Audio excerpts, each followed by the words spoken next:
सिया राम, सिया राम, सिया राम, सिया राम, सिया राम, सिया राम।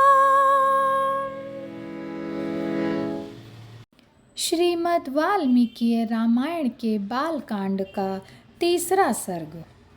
वाल्मीकि मुनि द्वारा रामायण काव्य में निबद्ध विषयों का संक्षेप से उल्लेख।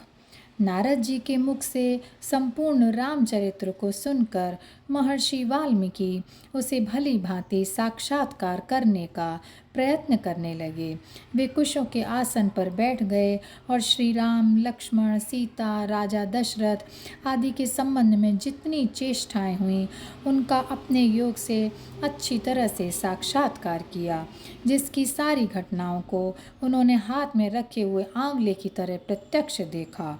अब उनके संपूर्ण चरित्रों को उन्होंने महाकाव्य का रूप देने की चेष्टा की। जैसे समुद्र सब रत्नों की निधि है, उसी प्रकार यह महाकाव्य गुण, अलंकार आदि रत्नों का भंडार है। यह अर्थ, धर्म, काम, मोक्ष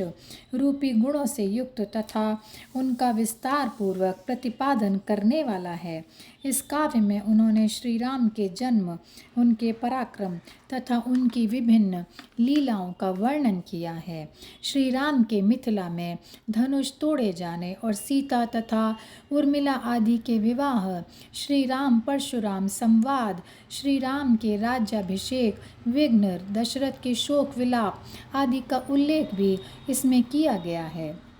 तत्पश्चात श्री राम आदि का गंगा पर जाना, भरद्वाज मुनि का दर्शन कर उनकी आज्ञा से चित्रकूट जाना और वहाँ कुटिया बनाकर निवास करना, भरत का वहाँ आकर उनसे अयोध्या लौट चलने के लिए प्रार्थना करना, श्री राम द्वारा पिता को जलांजलि दान, भरत द्वारा अयोध्या के सिंहासन पर श्री राम के पादुकाओं का अभिषेक एवं स्थापन, नंदीग्राम में भरत का निवास, श्री राम का दंडकारण्य गमन, विरोध, वध, शरभंग मुनि दर्शन, अगस्त्य मुनि के वैष्णव धनुष का ग्रहण, सुपर्णखा संवाद, मारीच वध, सीता हरण, पंपा सरोवर पर हनुमान जी से भेंट, बाली का विनाश, सुग्रीव के द्वारा सीता की खोज करवाना, हनुमान का समुद्र लांघकर लंका में प्रवेश करना और अशोक वाटिका में सीता जी के दर्शन करना, पहचान के लिए उन्हें श्री राम की अंगूठी देना, हनुमान जी का अशोक वाटिका के वृक्षों को तोड़ना,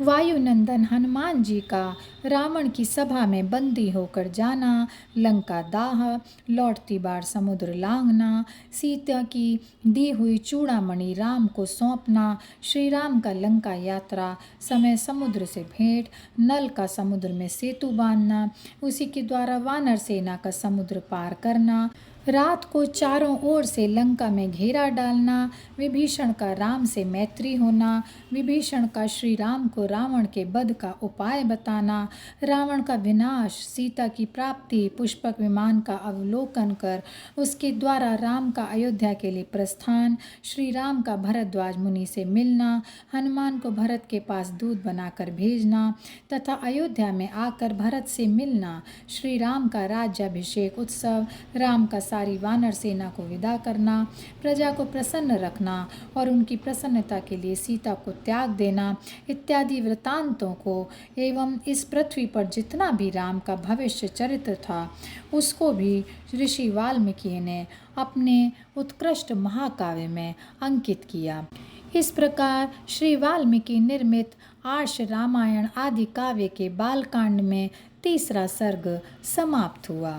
जय सिया राम, जय सिया राम, जय सिया राम।